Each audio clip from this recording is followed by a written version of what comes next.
స్తోత్రం. యాకోబు పత్రిక 2వ అధ్యాయము 23వ వచనంలో ఒక మాట. యాకోబు పత్రిక కాబట్టి అబ్రహాము దేవుని నమ్మెను, అది అతనికి నీతిగా ఎంచబడెను అను లేఖనము నెరవేర్చబడెను. మరియు దేవుడు స్నేహితుడని అతనికి పేరు. అబ్రహాము ఎవరిని నమ్మాడట? దేవుని నమ్మాడు, మనుషులు నమ్మలేదు. ఇందాక మాట్లాడాం కదా, మనుషులను నమ్మడం కంటే యెహోవాను ఆశ్రయించుట మేలు. మీ ఏ ప్రేమైనా ఏ స్నేహమైనా మీరు దేవుని నమ్మితే దేవుడు ఏం చేశాడంటే అబ్రహాముని తన స్నేహితుడుగా మార్చుకున్నాడు.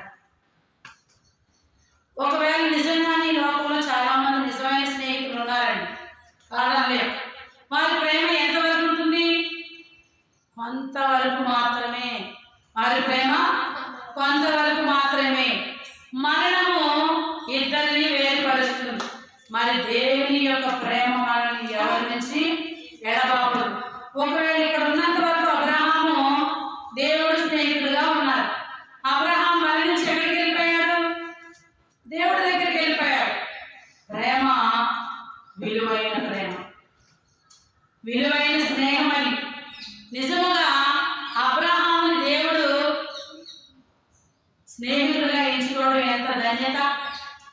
నిజంగా ఈ రోజుల్లో మీ పిల్లలు కానీ మీ కుటుంబీకులు కానీ ఎవరితో స్నేహం చేస్తున్నారో గుర్తెరిగామా? స్నేహితులు చెడ్డవాడైనప్పుడు వాడితో మీ పిల్లలు తిరుగుతుంటే వాడిని బట్టి మీ పిల్లలకు ఆ చెడ్డ పేరు రాదా? నేను మన వాళ్ళు చెప్పాను కదండి, తండ్రి మంచివాడైనప్పుడు ఆ పేరు పిల్లలకు వస్తుందని.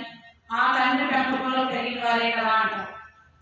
ఒక చెడ్డ స్నేహితులతో నీవు స్నేహం చేస్తే నువ్వేమైపోతావు? చివరికి తాగుబోతు వాడితో తిరిగితే చివరికి తాగుబోతుడు అయిపోతాడు. వ్యభిచారితో తిరిగితే వ్యభిచారి అయిపోతాడు.